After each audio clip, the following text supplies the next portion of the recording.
Welcome to Event Experience by Bizzabo, the podcast where we bring the best and brightest event experience leaders together to share stories, tips, and lessons learned from creating some of the world's biggest events. I'm Rachel Moore, your podcast host. It's time for another special episode of the pod, and this one's based on our recent webinar, Winning with Micro Events in an AI World. Get ready for a roundtable featuring expert speakers Amanda-Lynn Porta, Director of Events Management at Applied Research Institute, and Dan Bolton, Head of Marketing at Wealth.com, as we cover the benefits of micro events, the role of AI in event planning, and strategies for successful micro event execution. If you've been on the hunt for insights into leveraging micro events to achieve significant business returns, this is the event experience you're looking for.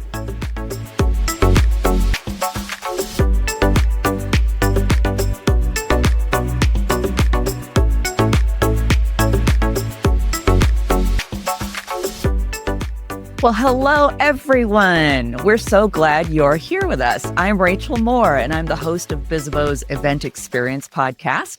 But as always, I am thrilled, excited, stoked to be your guide through our webinars. And I'd like to be the first to welcome you to Winning with Micro Events in an AI World. This webinar will be available on demand for your convenience, but we're so glad you're joining us live today. In this session, we're going to briefly walk away, just briefly, from the giant trade shows and conferences of the world. We're going to slip into the doorway of micro events. I don't know why I just went all hushed with that, but it feels like very reverent.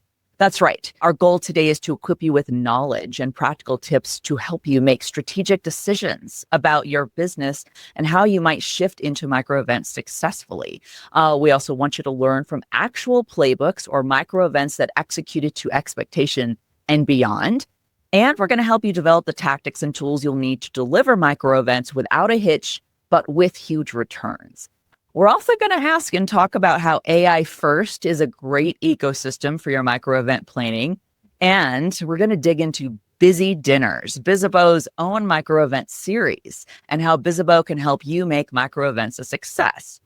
All right, without further ado, and I just teased their entrance, let's begin our journey as I introduce today's webinar speakers.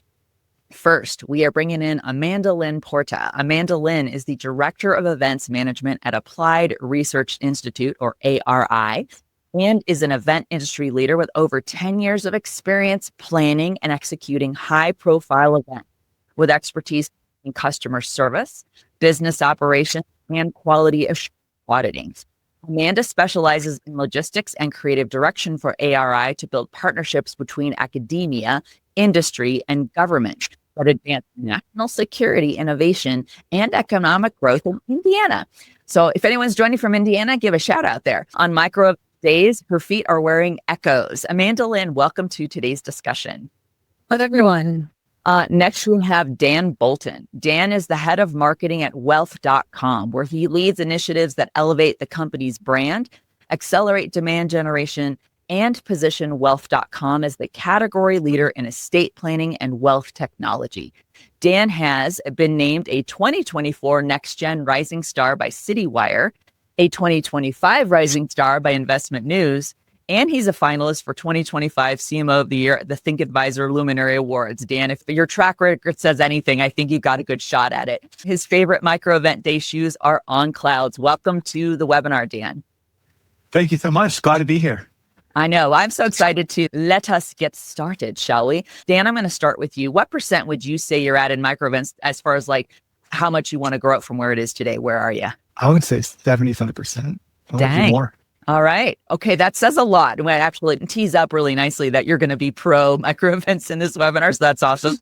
Amanda-Lynn, how about you? We have a lot of micro events and micro event series, so a 75% for me as well. Let's segue with that into the first segment. So the word event in the title of event planner used to automatically elicit images of experiences with giant registration numbers, like crowds at conferences, packed aisles at trade shows, and surrounding streets swimming in badges and lanyards. I think we've all been there. We're walking through streets and you're like, oh, there's conferences going on all around me. But there is a seismic shift underway, and strategy drives it directly toward us in this webinar.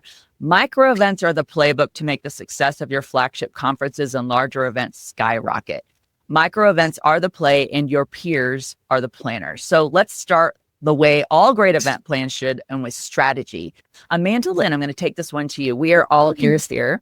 Can you share some of the receipts of the ROI, community building, and personalization benefits of small format experiences that you've planned? And Dan, I'll take this to you next, but I did want to start with Amanda-Lynn. What do you have for us there?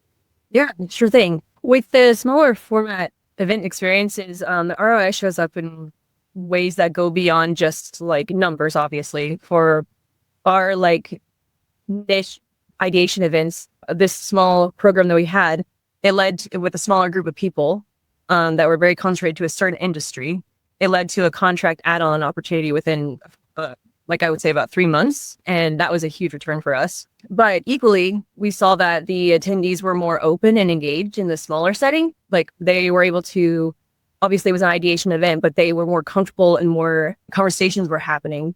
They shared challenges that they had between the various companies that were a part of this whole industry as itself. It gave us stronger insights to follow up, but also created a sense of trust where they gave us a lot more feedback to go on from. And when we talk about personalization, we partner with local businesses for catering. We like to support small businesses in our local area here in Indiana. The choices that we make with the catering per the region, it makes people feel like we're paying attention. We know about them.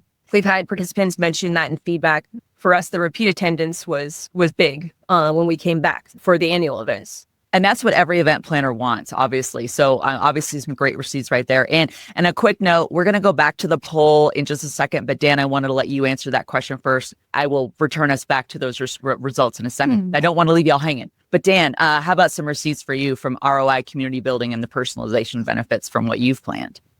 Yeah, absolutely. I think it starts with, what are you defining the goal to be for this micro event? Are you looking to make it demand generative? Are you looking to make it more of a brand activation, product launch, more customer attention focused? And knowing that, then you can actually see what success looks like. On our side, micro events have played a massive strategy just this year alone. And for the demand generative events, we're seeing 4, 5, 6x pipeline coverage on what we're spending.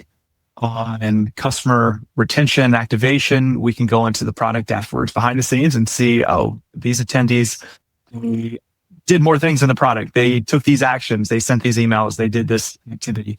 And for a product launch, you can quickly see, okay, you've got some media mentions. You've got some social media coverage and engagement. You've got signups, things like that on the wait list. And so, again, it just sort of depends on what you're looking for. But they all, it works. 100% it works. Well, and again, you're speaking to something Amanda-Lynn brought up, returns, people coming back for more every time, which we always want. And then you're bringing up the engagement part. It's just deeper and more engaged, which we all want. We don't want anyone showing up and just mailing it in, right? We're like, oh, and we've all been there. We're all busy where it's like, oh, I've got to keep working maybe while I'm also trying to engage in this event. But a micro event, it does help really kind of focus people in. With that, Dan, I'm going to take this question to you. We're going to dig into AI here, man. We're all feeling the pressure of AI first as we tackle our jobs to deliver events. And if you're not feeling that, let us know in the chat, because you might be in a little party by yourself. Would you say that micro and field events are thriving in an AI first environment? And if so, why is that exactly? Yeah, that's a great question. I would even say field events, target events, micro events, whatever you want to call them, they're thriving more now, because you look at everything in marketing, it's automated, it's digital, and that human connection becomes even more valuable. But even taking a step back, you could rent out a nice hotel ballroom and you do a single day event for 100 people, and you're looking at AV, catering, room rentals, service fees, and all the various taxes and line items that go along with that. And you're not getting out of that room for less than $25K. And using AI in a generic way is pretty similar to hosting these sort of cookie cutter single day events at a hotel. On the surface, they are functional. They check the box that you're doing activity, and you feel like, oh, we did what we're supposed to do, but they lack originality. And it feels, as an attendee, it feels like you've been placed in a template. You can feel it. And if your output, I would say, is impersonal, or your input is impersonal, then your output is going to be disengagement. Instead of creating energy, surprise, value, that experience is all lost in the generic aspect of that event. But with micro events, instead of spending that 25K, you could spend 5 to 10K on a box at a concert or a sports game for 25 people. And instead of trying to hit some arbitrary attendance count that may look good on like a board deck, you get this hyper personalized attendee list. And I saw it in the chat too, is getting the right people in the room. So you're creating an experience that they post about on social media. And so in a world that everything generic, you're giving them special access. And so on a business side too, though, you're also compressing that marketing funnel. You're getting the right audience in the right room with the right message. And I've just found that the unit economics of all of it improve as well. You're getting less people together, but it's much more personal and they're more likely to convert. I love that. That's again, I know I keep saying it. It's what we all want. It might look great. I love that you alluded to the big numbers on a board slide, but I think we've all heard the term vanity metrics. It's like, great. Yes, I could get a lot of inflated numbers. People were in the room, but what were they doing once they were there? And that's where the micro events comes through. And like you said, I mean, we were talking about AI really kind of helping to tackle that. That's going to segue into this next question. I'm going to ask both of you. And Amanda-Lynn, I'll go to you first. People in this room, in this webinar with us right now, are wanting to add more micro events to their event portfolio, maybe more than their team can handle. I bet I'm speaking for a lot of folks who are in that bucket. I'd like to ask, how are AI tools helping field marketers do more with less? And again, starting with Amanda-Lynn, do you have a favorite AI prompt you like to use? And if you in the chat have AI prompts you like to use, share with the class. But Amanda-Lynn, go for it. What are some tools that are helping people do more with less? From my end, my company was smaller. I started 2 years ago here, and it's grown a ton. I think I was the 28th employee, and I think we're up to 80 something within 2 years. So AI for me, it's been on the back end, just helping me automate everything, helping me even just edit copy for just general event registrations, organizing my audience list, summarizing attendee feedback whenever I need to put it like in a form or a document quickly, because it was a one-person team for the first year I was here. But that helped me put my energy into pouring out the strategy for my leadership so that we could get that front end process streamlined. And the messaging, it was quick to develop with just myself. And then when I brought on my other team members, it was all the automations have helped us trigger and keep everybody in line. So for me, the back end organization was huge with AI. One of the prompts that I like to use was like, I'll just talk to like ChatGPT or something and say, give me 5 creative ways to focus on the research. Like this is in relevance to research for the cities, is like localize this event for this city, which we do events all over the country, which is surprising because we're just here in Indiana, but we do work with federal programs. So, and it's amazing how quickly that helps me spark more ideas that I might not have thought of, whatever I have a huge workload across the various programs that we do. So it ends up being more high impact experience too, for me to kind of build on those, off those prompts. That's a great use case to do that, especially if you are possibly going to a locale you're not familiar with. But there's so much to pull that AI can pull from what's out on the internet. And, this is what trends around this time of year. This is something the locals are really into, or these are favorite spots and stuff like that. Super, super insightful there. Dan, I'm going to take this over to you then as well. What are tools that your team is using to do more with less, and favorite AI prompt you might use? Yeah, I think AI, it saves us hours in the planning and sort of generating event concepts, from event invites to follow-up notes, but also it helps us analyze faster. So we're able to drop in that feedback into ChatGPT or Gemini or Claude, whatever tool that you like to use, survey responses, and even export out those Bizzabo reports, and you can get the insights in seconds, versus having to comb through all those different pages and try to spin up your own insights. One of my favorite prompts is based on my target audience and blank city, fill in the blank of wherever you're hosting the micro event. What kind of event experience would you want them to have? What would get them to register? What would make them want to bring a peer? And so that really starts sparking some ideas. Even just last week, we're doing a marketing team retreat here. And so I just plugged in the city and plugged in sort of info about our team and asked for some team building exercises, local restaurants that we should go to, even the hotel. And ChatGPT found the hotel for me and I booked it last week too. So it just speeds up event planning so much. Everybody can pretty much agree with that too. I think at least if minimum, it gets you from blank page, right? And can help spark some of those ideas. And for those of you who, I'd love to know too, has anyone named your AI tools, or your agent or whatever you're calling it, or do you cut a certain personality with it and stuff? Would love to hear about that. But you're both so right. And Amanda-Lynn, I saw you on mute. What's yours? I'm afraid to name my tool because then it gives it more power. So I always use manners though. I do. You please and thank you. Yes, I do the same. I have gotten a little spicy with mine sometimes where it gives you something where it's like, hey, this, that, or the other. And you're like, are you making things up right now? Because that's not there. And, it'll be like, I'm so sorry. It's very polite in return, at least mine is. I don't know if anybody else has trained yours to be different. You're quite welcome.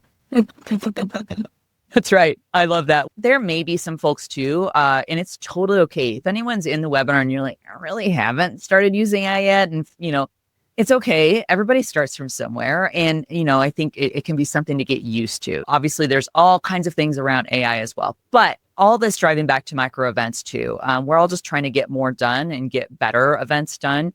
And AI obviously can help with that. So I think these are great insights you both have offered. We're going to move on. This is going to relate a little bit to what I'm about to say.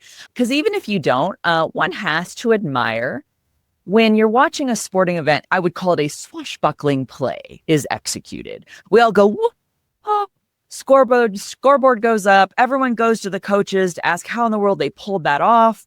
We've all seen on TV too, where they cover their faces, so you can't read their lips. Well, you can't do lip reading while they're doing their plans. But what we're about to do, we're about to tell all as we ask our panel for the specifics of your success. We don't want you to cover your mouth. We want you to hey, tell it to us like it is. There's no secrets here. You're going to spill the tea. So I'm going to ask both of you this question. Dan, I'm going to go to you first. How do you know you've scored a win when you're running local activations?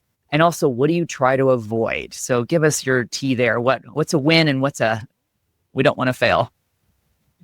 Totally. It goes back to what I started with on defining what success looks like. So what we say around here is you got to begin with the end in mind. So is it supposed to be demand generative? Is it a brand activation? You want to be very clear about that up front with not only internal stakeholders, but also the attendees.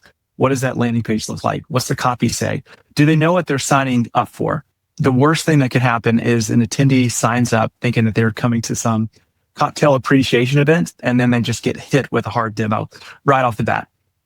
But for us, based on the overall goal of the event, a win would look like two things coming together. First, you got to mix in the hard numbers. So did the event drive qualified pipeline? Did you build new relationships? Did you expand existing accounts?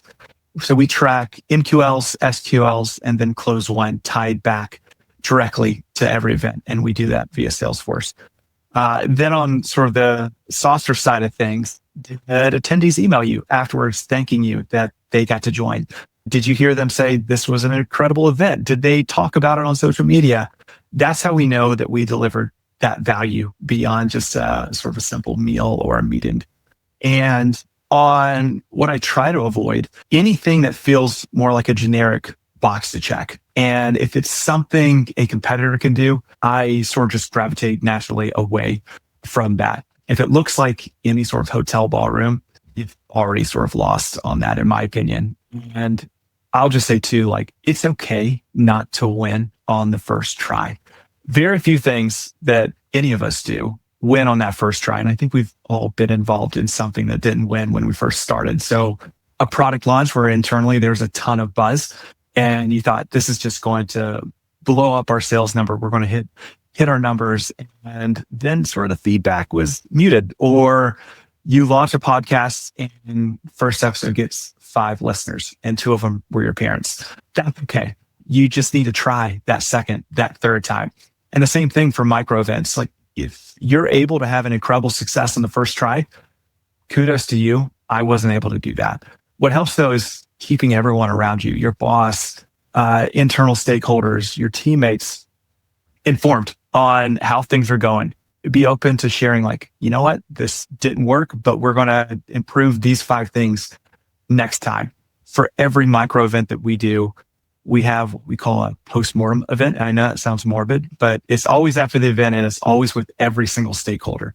And what we do is we just go through every aspect of the event, and every person at that table is free to just share their mind and share how can we improve for that next iteration, because there will be a next iteration. You want to improve on what didn't go well. And we always have that. We want to face what didn't go well. We want to duplicate what did go well and deal with it now ahead of the next event. There's a mouthful there. That was really great insights, encouraging.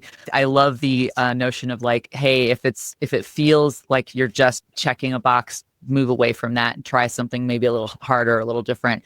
Amanda-Lynn, same question to you. How do you know you've scored a win when running a local activation, and then things to avoid that you like to avoid? For our team, a win with local activations would show up in a few ways. When the right people are in the room and you can actually see the connections being made, like attendees actually engaging with each other. We do a lot of across industry events. Like I keep mentioning that because it's very customized, curated. And then following up right after, when they follow up right after, when those conversations turn into a real pipeline or partnerships in the weeks that follow with their feedback or wanting to have contact information or really the networking that we incorporate into it. We track the metrics, of course, but the energy in the room is usually the first indicator that see, we did. That's right. I think we've all been in a situation, right? We've looked around the room and the vibes count, y'all. Vibes are an ROI. I think we've established that. Maybe it's harder to quantify, but I mean, when you can see it. And I think you're right. We see it in the aftermath too. I think that's an important thing that you brought up too. This may not be like, oh my God, we felt the ROI like the day after. This is something that's long-term. You're allowing that networking to happen, those relationships to happen long-term. And some of that's going to have a life cycle that's longer and take time, but you're really creating that touch point as far as like trying to make sure that that's feasible and good for everybody. So thank you both for that. That's really great, encouraging as well as really good insights. We want a sneak peek. Can we get a sneak peek into your field marketing strategies? What have you learned from scaling micro events? What's some secret insights you can share with us? Dan, I'll take it over to you. What is like just maybe like a little special snippet of something you can give us that you use in your field marketing? Yeah, great question. I would say depth, not breadth. So I'd rather host 30 qualified attendees on a rooftop setting where we can have meaningful conversation versus 300 in a convention hall where everybody feels anonymous and you're just constantly scanning badges. Intimacy scales when you have a playbook. And so for us, we've got a Google Doc playbook where we have the templates for the invite, the run of show, the follow-ups, and that allows our team to be able to execute those repeatable events without losing that human touch. And then second, and this is probably the most important, we co-design these events with the sales team from the start. So when sales feels ownership, and I know this is always sort of a point of friction between marketers and sales team, when they feel that ownership and you're trying to help them hit their quota, get their commission check, land that deal, the outcomes multiply. Everybody, whether they like it or not, they're an event planner. Like they want to help. They have their opinions. They have their feedback. And so just getting that ahead of time and hearing that voice it makes the event better. Yeah, I think that, oh gosh, you brought up a great point there too. I mean, we're not doing this by ourselves. We're not just doing it from the event marketing or marketing team. Sales has to be involved too. And I think you're right. They probably are going to like the depth versus breadth thing, being like, hey, let's have some more keyed in people who are a little more qualified and maybe further down the nurture path than just a cold lead would be. Amanda-Lynn, I'll go back over to you. Yeah, well, what do you have to offer here? In agreement with that, yeah, for sure. But also just kind of, for us, we like to tie back into the overall brand narrative. So we have ARI, which is my company, and then we have all these different programs, and we're contracted to kind of execute these events. A lot of them are micro events, but we like to have a staple of here's what this ARI event does, even though it's on behalf of this program. Consistency, making sure that the consistency in the process helps us take on more volume and make it effective and efficient for our team. And we also, with that touch of the bringing it back to the brand narrative, personalization is a huge thing because that helps keep everyone engaged and also listening to all of our registration comms and like feedback or polls like we do on Bizzabo when we broadcast to there. I love that. The consistency, I think everybody probably loves hearing about too. It's a lot easier when you as a team, and not that like you're not getting stuck. You're not like, just on set it and forget it kind of thing, but you are at least approaching it. And you've brought up research, which I think is so key, and how you're really making sure you're doing your homework and stuff, but that's part of your approach and that consistency. So I love the insights you both have offered there, and really great notes. Thank you for that peek into your playbooks. I know we don't want you to give the whole game away, but you gave a little bit, and that's enough. I'm going to wrap up this particular segment before we move on to the final segment. But we did, as I said, slip into the door of micro events earlier. I want to get your guys' kind of your reactions here, and again for the attendees as well in the chat. What about a micro event series? And I ask that because all of you have been seeing our Busy Dinners series on our social feeds. I know I am getting major FOMO when I see them personally, because I'm like, I want to be there. That looks really, really fun and awesome. But it's a series of micro events where we plan an exclusive dinner with an expert panel and networking around a major industry conference. So it's not at the conference, but it's in the locale of the conference. Dan, I'll go to you first. What's your take on executing a successful micro event series? I would say series, that's the way to go. Like if you're just doing these one-off micro events, it can feel a bit fragmented and a bit of like start, stop kind of thing. And so earlier this year, we did Wealth.com, or we announced a Wealth.com Connect series. And so we went to New York, LA, Dallas, Phoenix, a handful of different cities. And it just allows you to keep that core formula the same. So schedule an intimate video, have a curated guest list, and also build in a very strong networking component. But also you got to localize the flavor of it and bring in different speakers, have unique entertainment touches. In Texas, we'll have something different than we have in San Francisco. And you just got to bring in those unique city specific themes, I would say. And so like keeping that balance between consistency, that you have another one to look forward to, and novelty, that you're specific to that city, that location. It keeps your attendees, the potential folks that want to register, engaged. And it also gives us a scalable, recognized brand. And sort of going back to like, it's okay to not win on the first time. A series allows you to do that. So this series events, they only get better. You learn from the first and you implement on the second, and then the third, and then so on and so forth. It just allows you to make those tweaks, just take things to another level.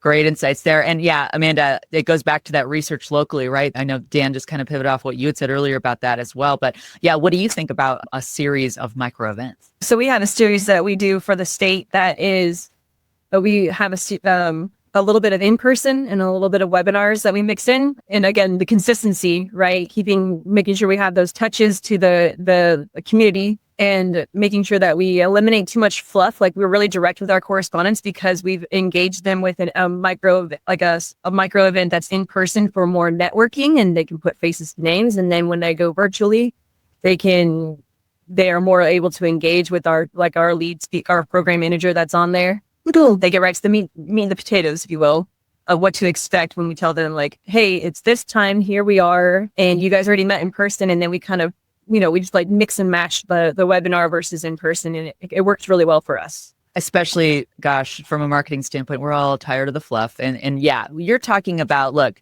I'm serving this event up to you on a silver platter. Meat and potatoes is still great because it's like, well, it's really good meat and potatoes. The recipe is yummy. And so, yeah, you don't need to surround it with fluff. It's like, no, this is what you're going to get. And I think then too, the receipts you give them too, is that they're getting that. They're actually getting what was promised. And yeah, that's going to keep them coming back and stuff. We'll be right back with more event experience after the break. Event enthusiasts, are you hungry for the latest event trends and insights? Pop open your laptop, pull up your favorite browser, and head to the Bizzabo blog. That's bizzabo.com/blog for fresh perspectives and expert takes on what's shaping the world of events. Plus, subscribe to get blog updates sent to your inbox every 2 weeks and never miss an article from bizzabo.com/blog. Do more that matters with Bizzabo. We're back with Amanda-Lynn Porta and Dan Bolton to get super tactical about executing a great micro event.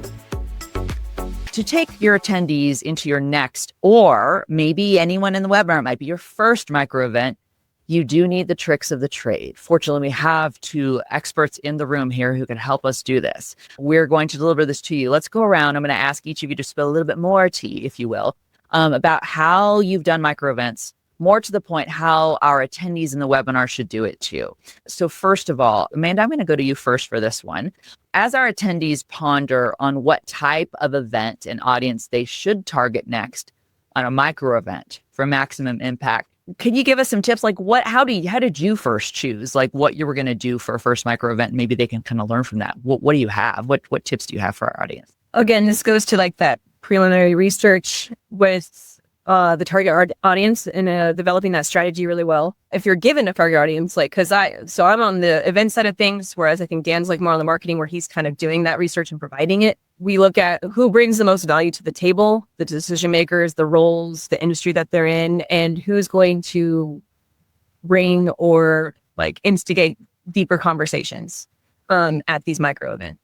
Excellent. I think that's super key too. And that's where we need to start, right? Because you're not going to be able to develop that event before you know who should be in the room. And like we all said, we've been saying throughout, right? We want the right people in the room. Dan, over to you. As we ponder this, like what are some tips you would advise on how we should choose, how our attendees should choose what to kind of the who, what, when, where of that first micro event they're going to plan or the next one they're going to plan? Yeah, I align fully with what Amanda said. My biggest trick is to start with the guest list and not the venue.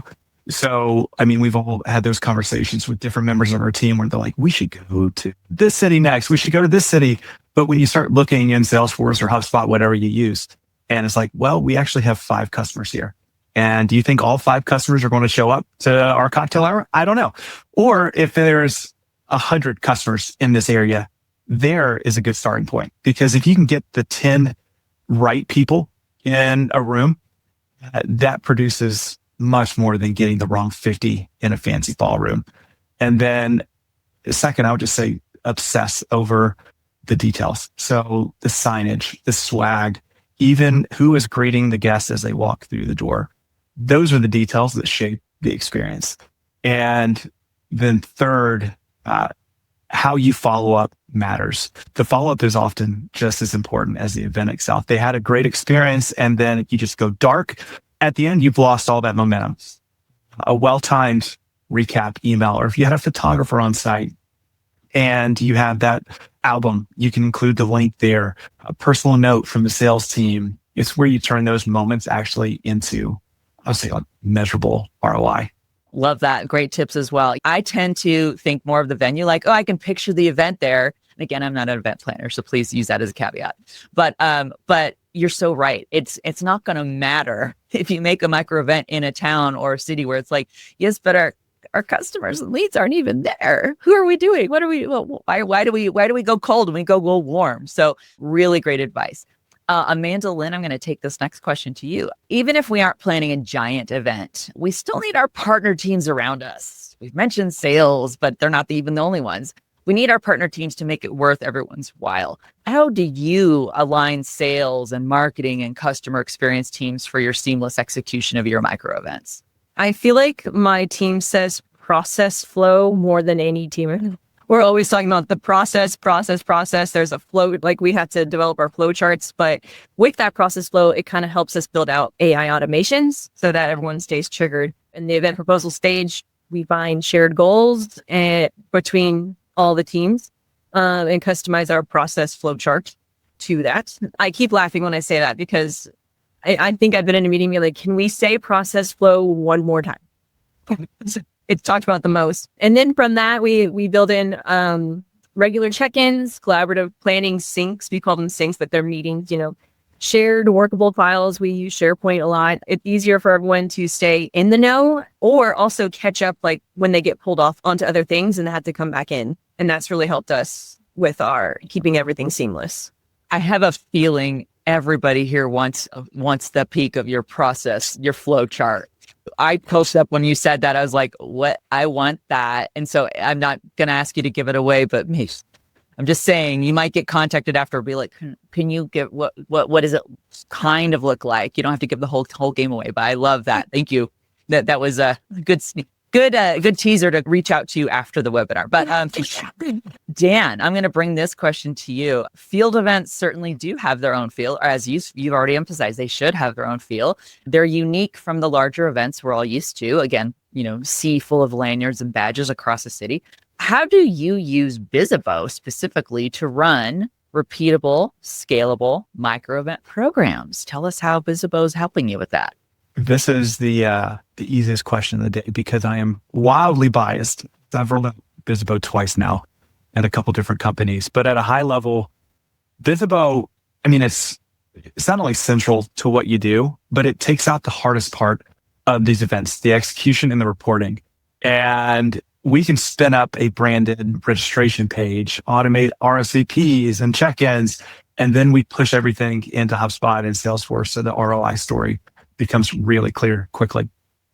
For micro events in particular, I just like how I can clone the events really well or duplicate whatever the title or how you describe that feature. It's just like, all right, I've got this event in New York. I'm going to clone it for LA, for Denver. And then you just take 5 minutes, tweak the location, the timing, any bit of personalization you want to do. And it takes all of 5 minutes per event instead of having to spin up a brand new landing page and come up with copy and branding and all that. That makes us look like magicians. Yeah. Put that on a billboard. Yes. I think we will.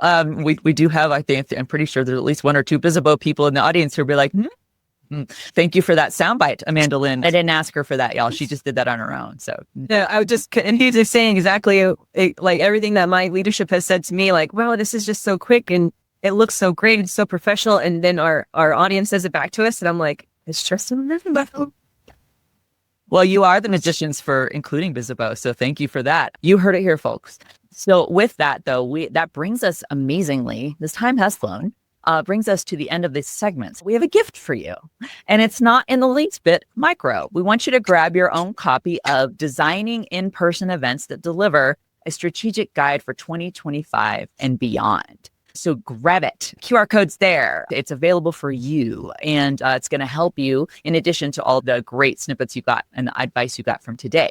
Thank you all for joining us. We look forward to seeing you at our future events. Have a great day, everyone. Thanks again to Amanda-Lynn Porta and Dan Bolton for joining us on Event Experience. And thank you for listening. If you're enjoying the show, we'd love to hear it. Connect with us on social and subscribe, rate, and review us wherever you're listening.